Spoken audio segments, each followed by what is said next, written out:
G-Sport avec Samsé. Samsé, bravo les hommes en bleu.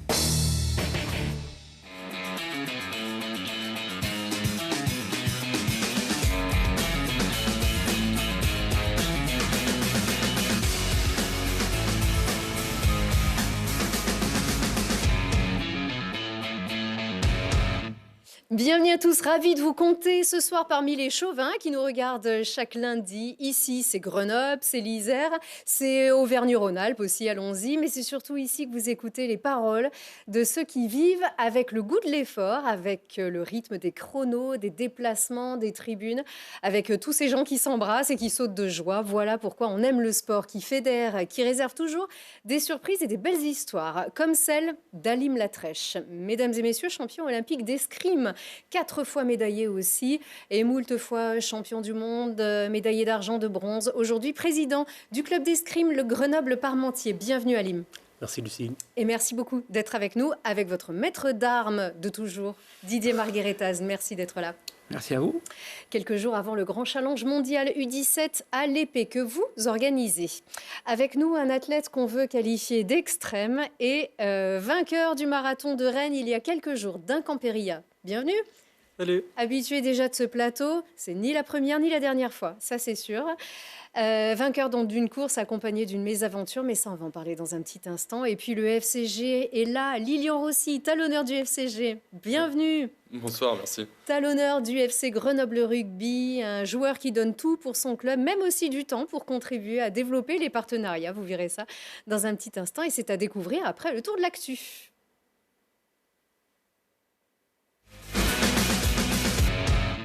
Et avec le son, tout de suite, le top de la semaine. C'est le but libérateur qui fait un bien fou au GF38. Il est signé Loïc Nestor. À 3 minutes de la fin du match, dans les arrêts de jeu, Dunkerque avait bien résisté en infériorité numérique et en cette fin de match de folie des Grenoblois, on peut le dire. Mais le défenseur donc est passé à l'attaque et son tir du pied gauche donne la victoire 1-0 et valide l'état de forme du GF38 décidément qui enfin rentre dans la première moitié du classement à la 9e place. Et comme il n'y aura pas que des bonnes nouvelles dans les minutes qui vont venir, on profite encore du carton du week-end avec une petite chanson.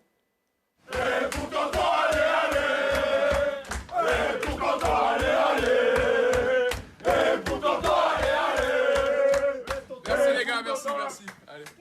Voilà, merci tonton, paraît-il. Donc Loïc Nestor et bravo encore. Le GF38 qui sera là aussi dans quelques semaines avec Maurizio Iacobacci ici dans ce plateau. Ça sera dans une vingtaine de jours. Allez, dans les tops toujours quand même, le PVBC cartonne en National 1 féminine. C'est le Pays Voironnais Basket Club. Elles sont leaders de leur poule, les filles, et invaincues en 7 matchs. Elles viennent de battre le Poinçonnet à l'extérieur, 71-53. Elles sont 3 invaincues en tête de la poule B de National 1 féminine, mais voiront à l'avantage au goal average. Et puis l'équipe de France féminine de rugby, elle aussi, a gagné son premier match de la campagne d'automne contre l'Afrique du Sud, 46-0. C'est du rugby, bien sûr, carton plein pour les Bleus, dont 2 Amazones. Emeline Gros, qui a quitté le club pour Montpellier, mais elle sera toujours Amazone. Et puis elle a marqué 2 essais, quand même, Emeline, et Alexandra Chambon, qui a été capée pour la première fois. Les mauvaises nouvelles, on n'a pas l'habitude de les voir vaincus, encore moins à Pôle Sud. Mais oui, les brûleurs de loups, impériaux en ce début de saison, ont calé contre Angers, qui avait déjà battu les Grenoblois au match aller. Et dans cette partie au coude à coude, les brûleurs sont menés, ils égalisent, ils reprennent l'avantage, enfin bref... Voilà, tout ça s'est joué à 1 point et à coup d'égalisation jusqu'à ce que les Ducs d'Angers marquent le dernier but de ce 3e tiers-temps de fou. Victoire 4-3. Moi aussi, j'en perds mon latin. J'aime pas voir les brûleurs de loups perdre cette saison parce que Grenoble reste quand même largement en tête de Ligue Magnus. Après ces 12 victoires en 14 matchs, les joueurs sont en vacances cette semaine. Et puis le gros coup de froid sur le FCG Rugby qui s'incline encore cette fois face à Aix. face à Provence Rugby. Donc, et encore des regrets. Les Grenoblois sont loin d'être ridicules, comme à chaque match. D'ailleurs, au contraire, ils maîtrisent leurs adversaires.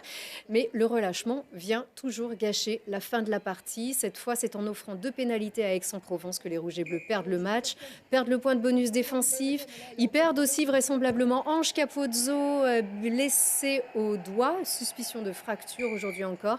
Et puis ils perdent des places. La jeune équipe descend en 12e position du classement de Pro D2. Lilian, qu'est-ce qui se passe? Non, effectivement, il nous manque quelques actions du coup pour concrétiser les matchs et puis nous permettre de gagner. Donc ça a été compliqué. Il faudra qu'on relève la tête rapidement pour pouvoir performer sur les prochains déplacements et les prochains matchs à domicile.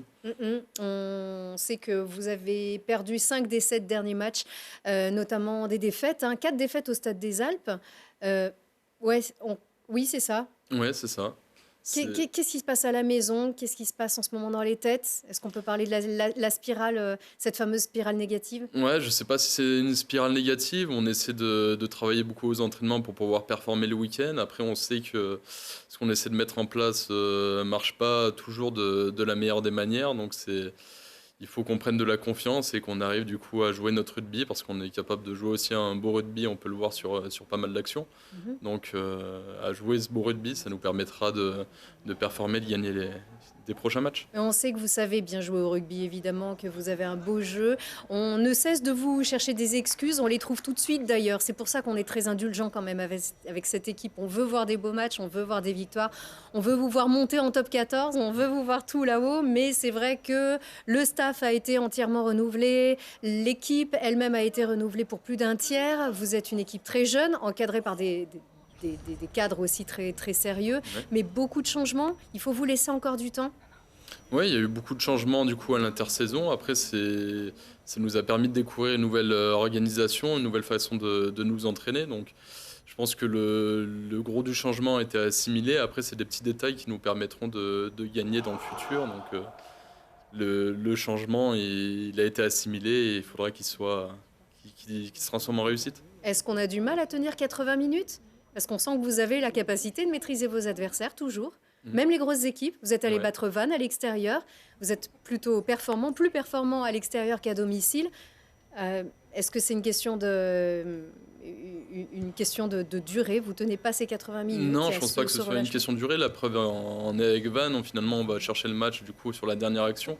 Donc on est capable de durer sur un match complet. Après, c'est des petites erreurs à gommer. C'est peut-être la jeunesse aussi qui fait qu'on fait des petites erreurs à certains moments, mais c'est des erreurs qu'on doit rectifier pour justement gagner les prochains matchs. De toute façon, les ambitions avaient été claires, pas de montée immédiate. On sait qu'on est vraiment dans la préparation d'un FCG futur qui veut être performant au plus haut niveau. Pour certains supporters, ça fait longtemps qu'on entend ça aussi. Donc, est-ce qu'on peut comprendre l'impatience de revoir une grande équipe et de revoir vraiment le rouge et bleu partout à Grenoble Ouais, je et en pense top qu'on 14? peut comprendre certaines frustrations parce que effectivement, enfin comme j'ai dit tout à l'heure, on est capable de jouer du beau rugby, donc ça peut être frustrant vu de l'extérieur quand on n'arrive pas justement à faire ce petit mètre de plus, à gagner ce petit quelque chose qui nous manque de temps en temps. Donc je comprends que ça puisse pour les supporters être compliqué de temps en temps, mais je suis sûr qu'enfin dans le futur, les erreurs vont être gommées donc rapidement par tout le monde et nous permettre de gagner les matchs et aussi de redevenir une place forte. Et des blessures aussi. Ouais, les blessures aussi. Pas de chance. On n'a pas eu de chance cette année, donc j'en fais partie. Là, les débuts de saison ne nous a pas épargnés, mais après, donc, ça a permis à tout le monde de travailler aussi de son côté. Pour les blessés, c'est pas forcément une perte de temps parce que les kinés, les prépas physiques, ils nous permettent de travailler énormément et de revenir encore meilleur. Donc, ça va nous permettre, quand les blessés vont revenir, de réinjecter du sang neuf et de réinjecter une certaine énergie dans le groupe. On espère que c'est pas trop grave pour Ange Capozzo, sélectionné avec l'Italie justement, qui était de retour à Provence entre ces deux sélections. Il devait jouer en Uruguay, vraisemblablement ça ne sera pas possible avec cette suspicion de fracture qui devrait pas l'éloigner trop longtemps, mais tout de même, si c'est bien le cas, il pourrait manquer. On peut penser à Jean-Charles Orioli aussi, blessé. Je ne sais même pas si la saison avait commencé, mais qui a été... C'était un match amical contre Voilà, c'est Oyonnax. ça. en amical à Jonathan Bousquet, vraiment en plus des joueurs de valeur, hein, comme aussi beaucoup d'expérience, ouais. voilà, d'expérience, on va le dire. Donc c'est vraiment, cette malchance. On sait aussi que ce sont des joueurs qui ont compté pour cette remontée fantastique que vous avez réalisée Tout à fait. la saison dernière. Ouais, non, c'est des joueurs enfin, qui nous ont permis d'acquérir de l'expérience et de la sérénité. Je pense à Jean-Charles qui est arrivé du coup en milieu de saison de la saison passée, qui nous a apporté enfin de l'expérience, qui nous a apporté quelques trucs qui nous ont permis de basculer. Mm, mm. Et en ce qui te concerne, justement, alors un jeune talonneur, tu étais e-sport pro, te voilà pro C'est ça. complètement. On sait que ce poste en plus, qui quand même est assez capital, Tout à et fait. on a vu Grenoble a une grande tradition des talonneurs en plus. Est-ce que tu sens vraiment ce challenge comme une grande excitation, un peu la pression aussi de devoir être vraiment à la hauteur des grands talonneurs du FCG? Bah, c'est vrai que le FCG enfin, a toujours vu des bons talonneurs formés au club. Là, on peut le voir qu'enfin, avec Mathis et Yanis aussi, on est tous les trois enfin, formés du coin. Yanis Deschirol, Mathis de Voiron. Donc c'est sûr Mathis que. Saragalé, on peut Ouais, le dire. voilà, Mathis Saragalé et Yanis Gymnase, donc ils sont aussi formés dans le coin comme moi. Et donc c'est vrai que le poste de talonneur, c'est quelque chose qui est important pour le club, je pense. Et qui du coup nous ravit de pouvoir jouer enfin à ce poste en équipe professionnelle. Mhm. Et ça, c'est ton objectif aussi, c'est que quand on forme des grands joueurs au FCG, on est content de les garder. C'est aussi là que le bas blesse souvent. On se fait piquer, les joueurs, par les grands clubs. Une chose qu'on peut comprendre et qui arrive aussi à d'autres clubs. Est-ce que toi, tu rêves aussi d'être un grand talonneur à Grenoble? Ouais, moi c'est mon rêve enfin depuis que je suis gamin, donc c'est vrai que j'ai toujours enfin rêvé de quand je venais au stade de Lesdiguières quand j'étais gamin de jouer en pro avec l'équipe professionnelle. Donc c'est vrai que c'était mon rêve de jouer à Grenoble au poste de talon. Donc bien sûr que j'ai envie de rester et de m'inscrire du coup dans cette continuité pour que le club grandisse. Moi, je comprends. Et d'ailleurs, je vois ces images aussi. Elle a quand même de la gueule, cette équipe. Je suis sûre qu'on va vous voir exploser bientôt. Et puis, ce stade aussi, ce stade des Alpes, qui est. Alors, on parlait du stade Lesdiguières, mais le Ouais, stade des Alpes, il est quand même pas mal. On peut dire que c'est le plus beau de France et on n'a pas peur avec cette nouvelle pelouse hybride, c'est vrai. bien sûr. Et puis, alors, on a compris ta passion du club au point donc d'avoir été stagiaire l'an dernier. Tu avais deux casquettes, hein, finalement. Ouais, La c'est ça, casquette j'avais la casquette de joueur professionnel et aussi de stagiaire, parce que en parallèle du coup de mon parcours de sportif, je suis également étudiant enfin, à Grenoble École de Management. Là, je suis en dernière année de master. Et du coup, ça m'a permis de découvrir le club sous une autre facette en tant que stagiaire et de participer au programme du 15 de Startup qui était animé par Louis Jacquemet. Donc j'avais pu travailler avec lui et découvrir un peu quelque chose d'autre au club qui se faisait. Et j'ai trouvé ça très intéressant, enrichissant pour moi. Donc, Alors, c'est ce un 15 plaisir. des startups, c'est justement le club invite les startups qui soutiennent le club et que le club soutient en échange. On a pu les découvrir, c'était juste avant la réception de Colomiers. Colomiers, c'est ça. Voilà, avec un vrai village des startups. Et finalement, c'est pas plus bête. Les startups, ce sont aussi des structures qui paraissent sur l'avenir. C'est ça. On les voit rarement. Ici, c'est aussi l'occasion d'aller les rencontrer, de peut-être aussi les soutenir. Ouais, le showroom de l'innovation, il avait vraiment ce principe de faire enfin, que les startups viennent découvrir le stade et que le public vienne découvrir les startups également. Donc je pense que ça a été un événement assez réussi. J'ai pu aller enfin, me balader là-bas et effectivement c'était sympa. Les startups étaient contentes d'avoir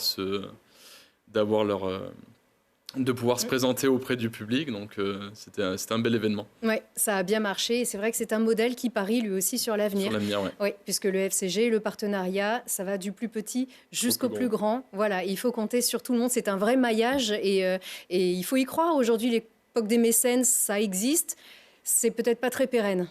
Ouais, effectivement. Enfin, du coup, j'ai pu découvrir ça avec mon stage. Mais c'est un changement d'organisation qui se fait enfin, sur les clubs professionnels. Et c'est vrai que parier sur l'avenir, sur les startups, en leur proposant aussi du contenu, j'ai trouvé ça très intéressant. Et c'est vraiment un projet d'avenir qui doit se concrétiser et qui doit se poursuivre.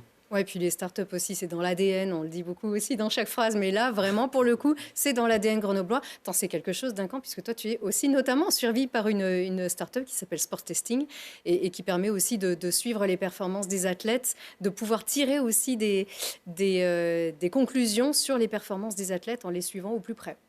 Ouais, oui, complètement. Ouais. J'en parle un petit peu Bon, ou on va en parler c'est- dans un petit instant Ok. parce que de toute façon, on avait aussi des images. Mais voilà, c'était histoire d'illustrer aussi le fait qu'il faut prendre tout ça au sérieux et c'est vrai que ça marche bien. Bah, merci beaucoup, Lilian. Reste avec nous, bien sûr. Et puis tout le meilleur hein, pour la suite. Et puis d'ailleurs, on a vu, alors justement, on a quand même un petit jingle quand même pour toi d'un camp, justement, on va regarder ça. On a vu ces derniers mois ceux qui sont champions sans avoir joué tout le championnat. Ça se passe parfois au hockey aussi. Et puis il y a aussi ceux qui gagnent en ayant couru tout le championnat mais qui ne sont pas champions, comme notre invité donc.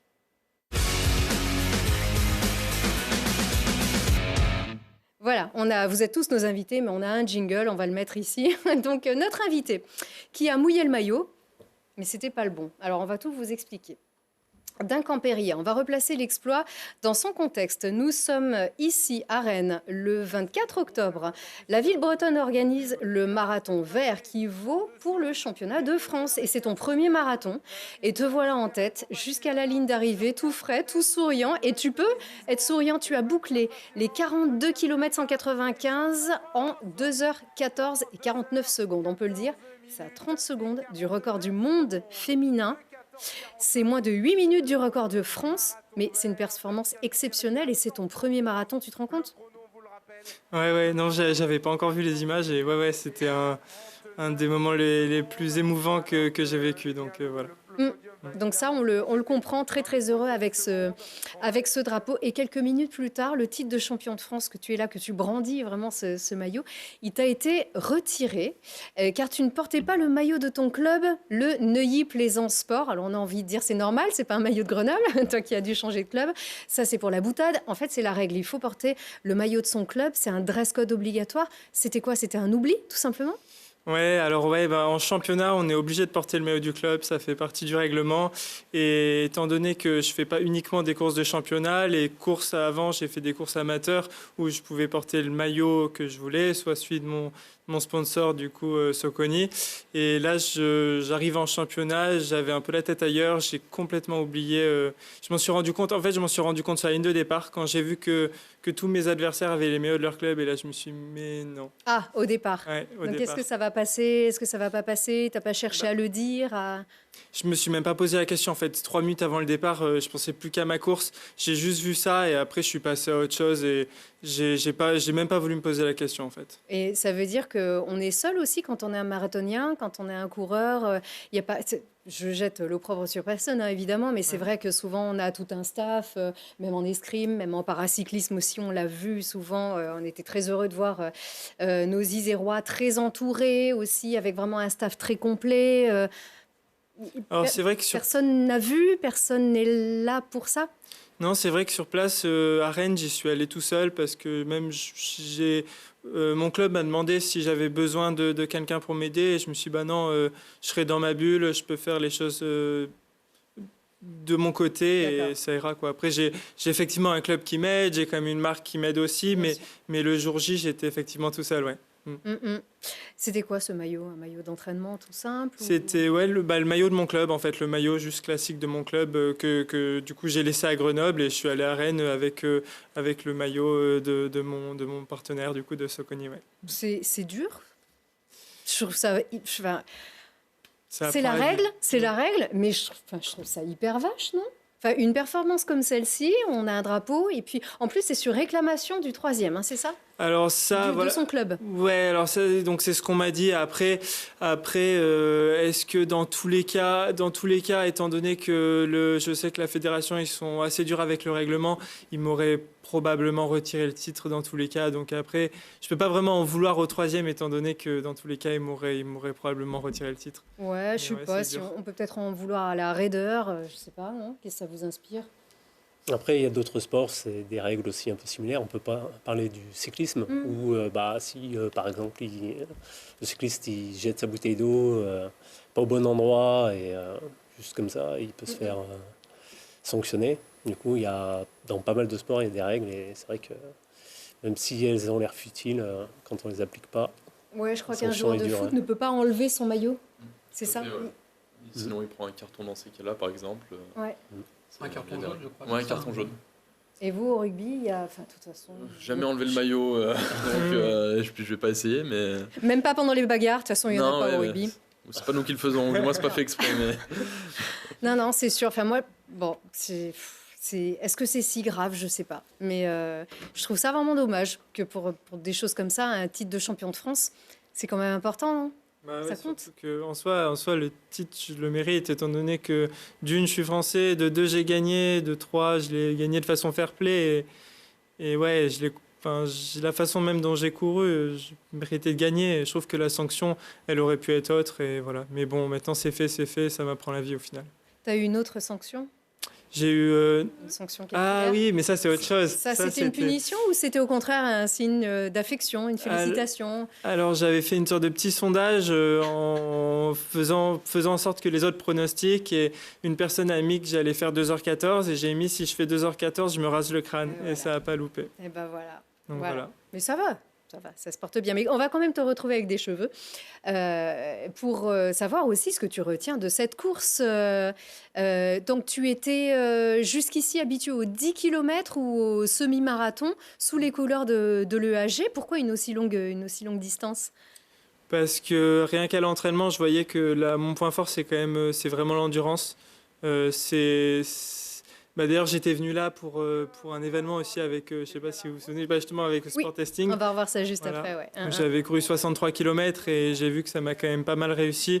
Et je sais que là où j'arrive à faire la différence, c'est sur les longues distances. Et je comptais vraiment me focaliser sur le marathon et ça a réussi, quoi. Alors, pour s'entraîner pour un marathon, il faut faire un semi, ou est-ce que tu avais déjà réalisé cette distance aussi à l'entraînement? Parce qu'on n'arrive pas comme ça sur un premier marathon et on le gagne. Enfin, ça paraît très, très impressionnant.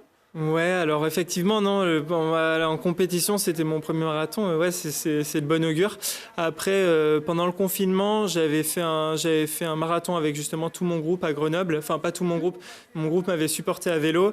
J'avais fait ça en plein été sous 30 degrés et ça s'était d'ailleurs fini pas de façon un peu plus difficile, mais ça m'avait appris beaucoup et même le 63 km.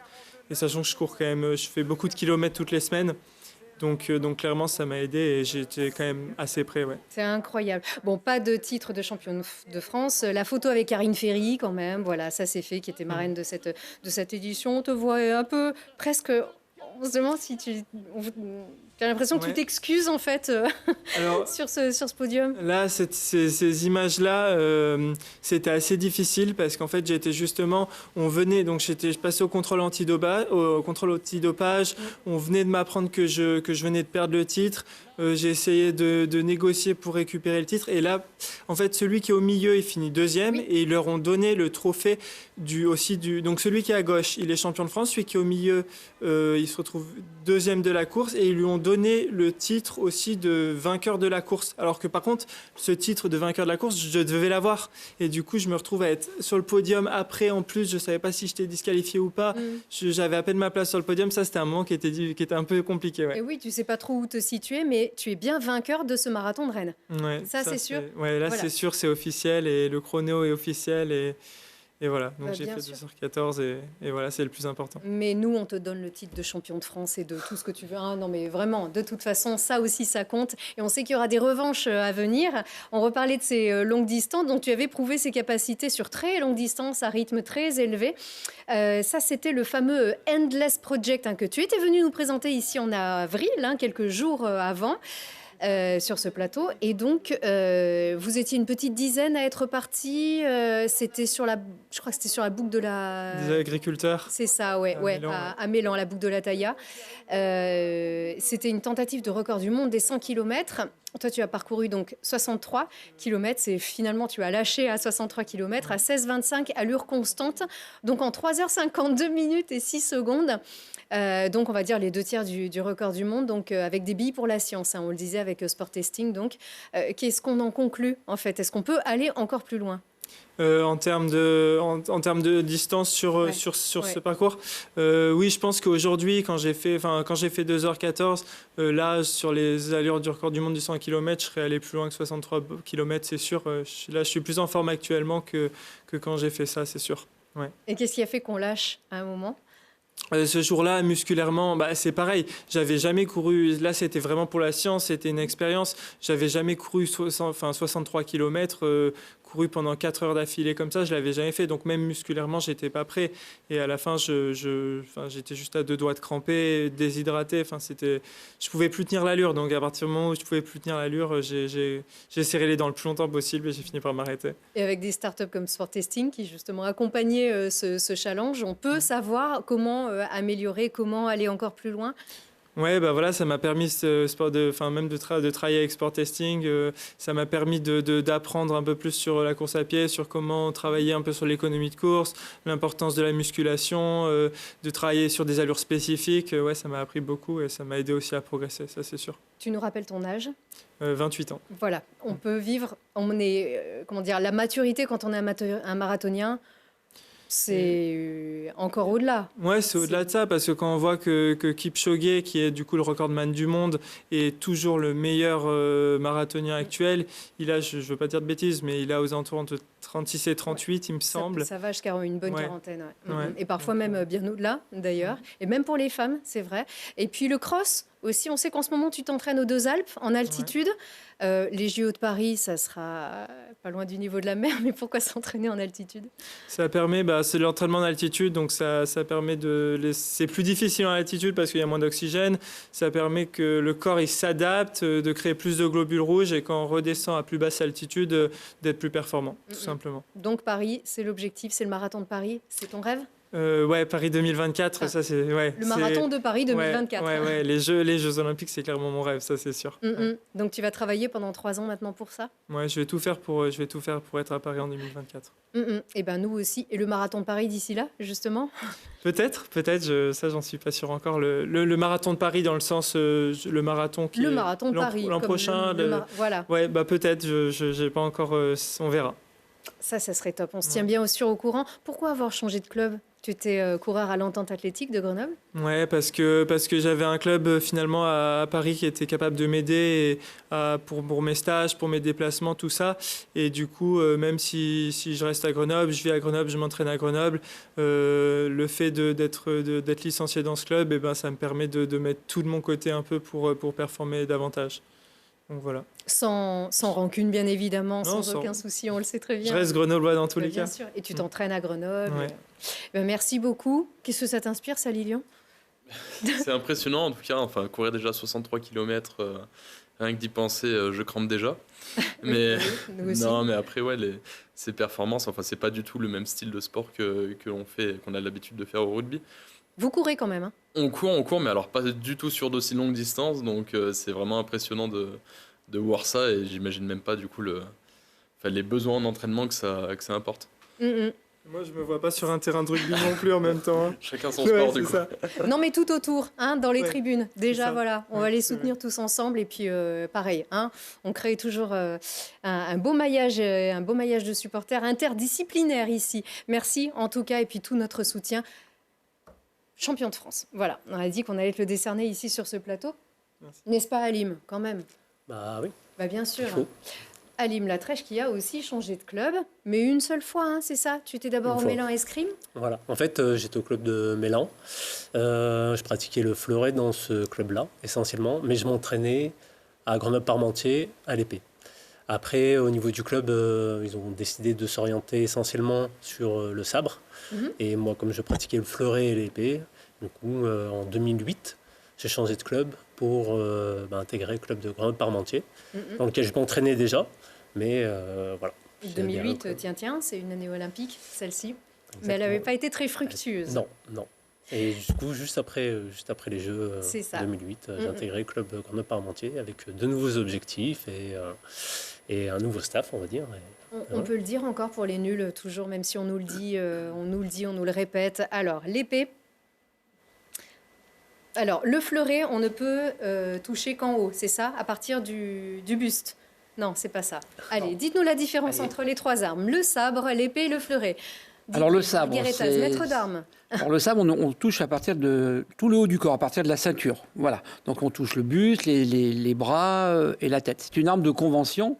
Donc il faut avoir un système de priorité. Donc à un moment donné dans le jeu, quelqu'un va prendre la priorité, il va déclencher une attaque. Donc, s'il touche, il marque le point. L'autre, s'il veut pas être touché, il va devoir se défendre. Donc, soit avec son arme, c'est ce qu'on appellera une parade, il pourra faire une riposte, soit faire tomber l'attaque dans le vide, pour ensuite prendre cette priorité pour les toucher. Là, on est dans le sabre. On est dans le sabre.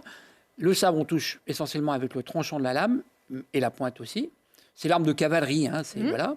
Ensuite, le fleuret, les mêmes règles que le sabre.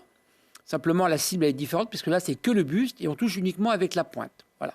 Et enfin, la troisième arme, c'est l'épée. Là, on touche de la tête aux pieds. Et là, il n'y a pas de convention. Le premier qui touche, il marque un point. Et si on touche en même temps dans un temps de 1,25 millième de seconde, les deux marquent des points. Avec le corps de la lame et la pointe. Voilà, avec la pointe, uniquement, c'est une arme de pointe, l'épée. Voilà. Ah, que avec la pointe. Voilà. D'accord. C'est l'arme que permis, vous avez pu voir aux Jeux Olympiques où le jeune Romain Canon a gagné. Voilà, c'est l'épée. D'accord.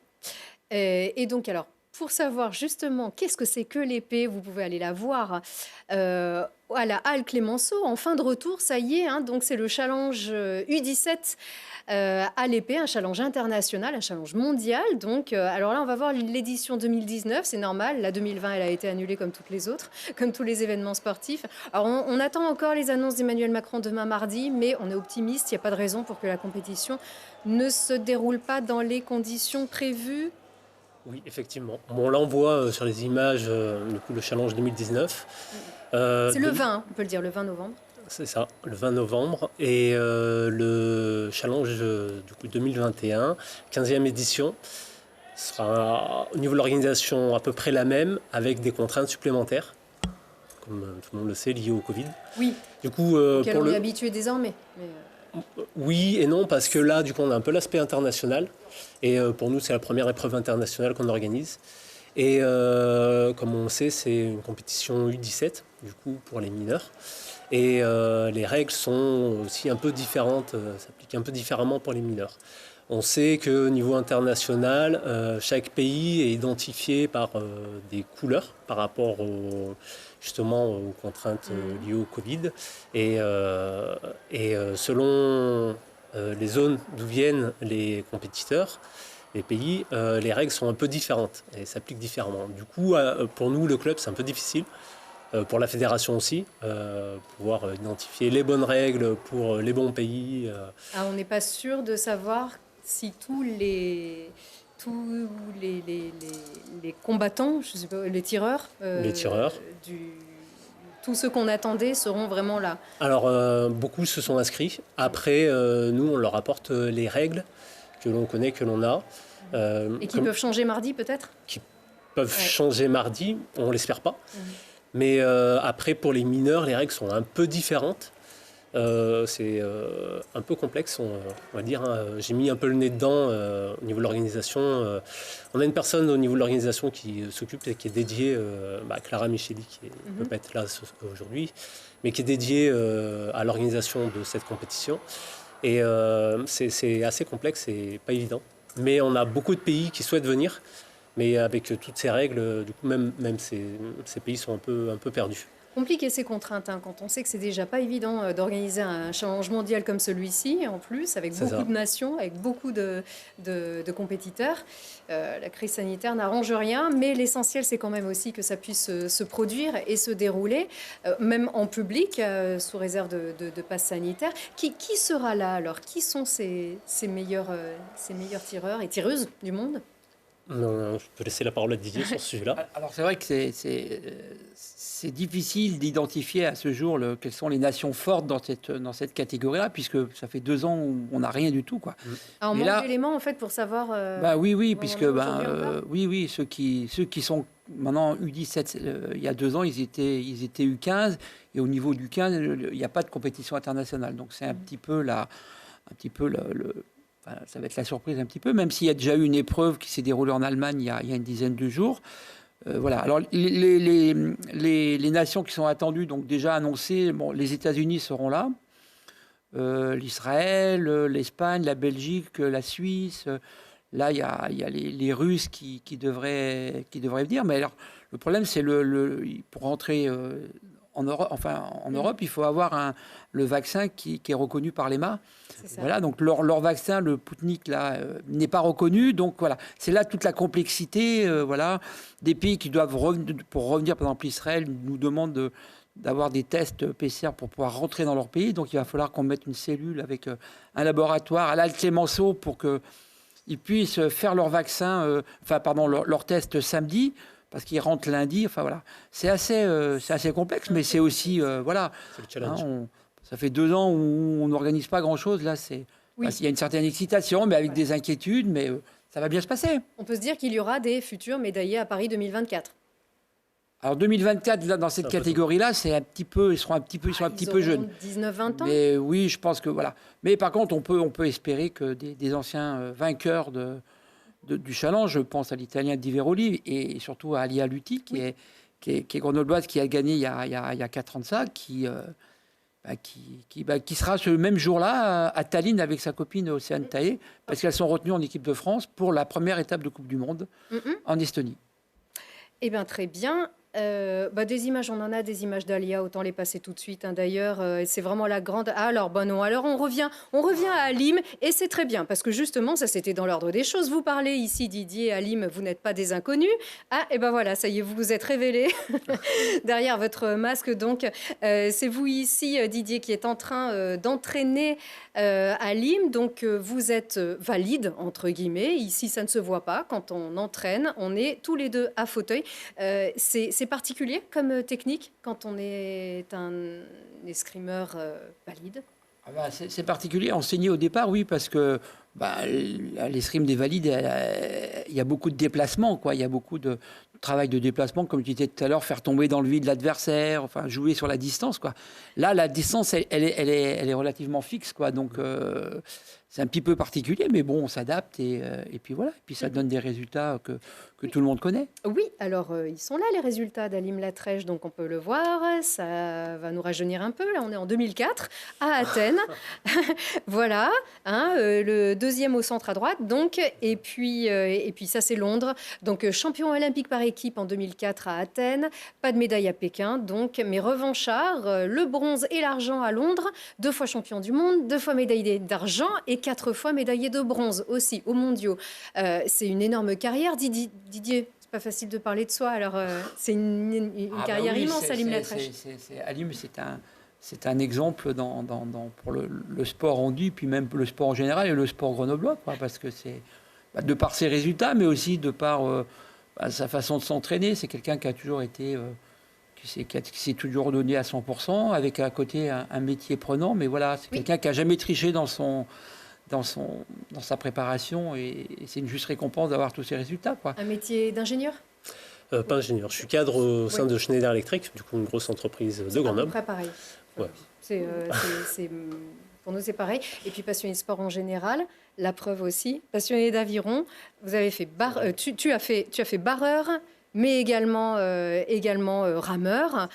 Et oui, non, mais non, pas le même niveau, pas les mêmes années non plus. Là, c'était vraiment il y a quelques années de ça.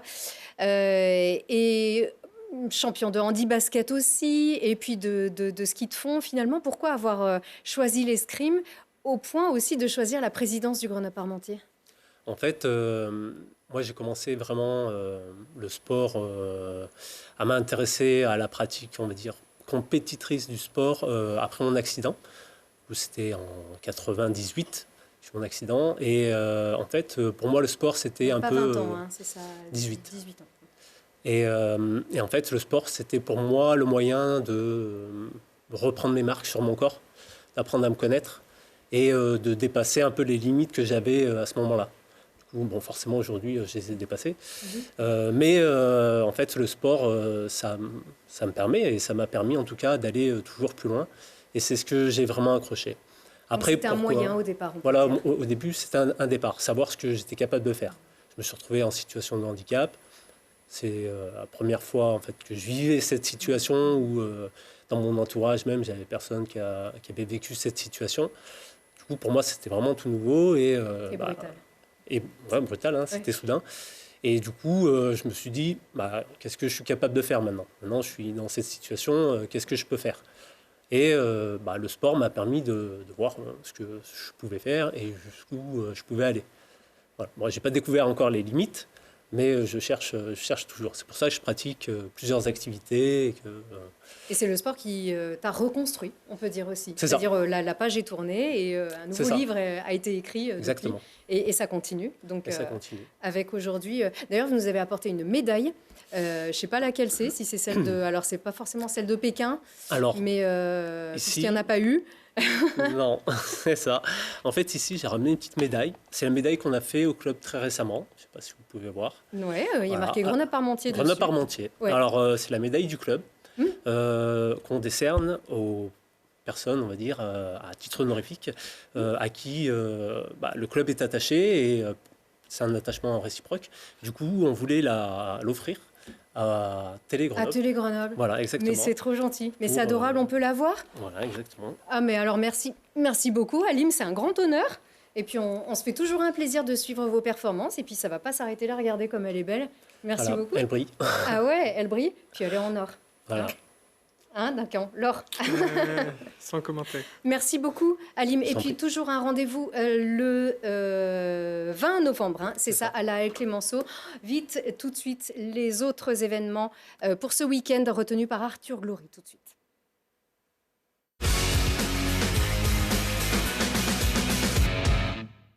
Amis supporters et fans de Sport Co, régalez-vous. Jeudi, le Stade des Alpes accueillera une rencontre internationale. Les espoirs de l'équipe de France viennent à Grenoble pour un France-Arménie qualificatif pour l'Euro Espoir 2023. Les Bleuets jouent leur 6e match dans cette campagne et sont premiers de leur groupe alors que l'Arménie est dernière.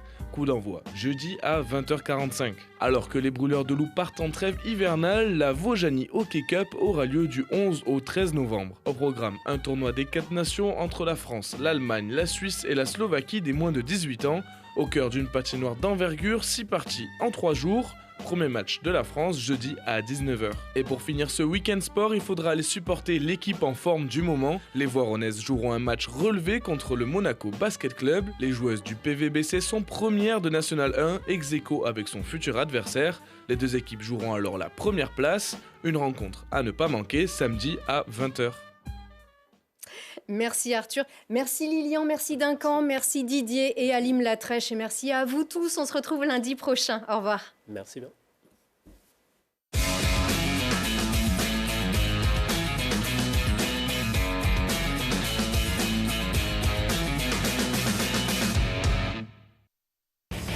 G-Sport avec Samsé. Samsé, bravo les hommes en bleu.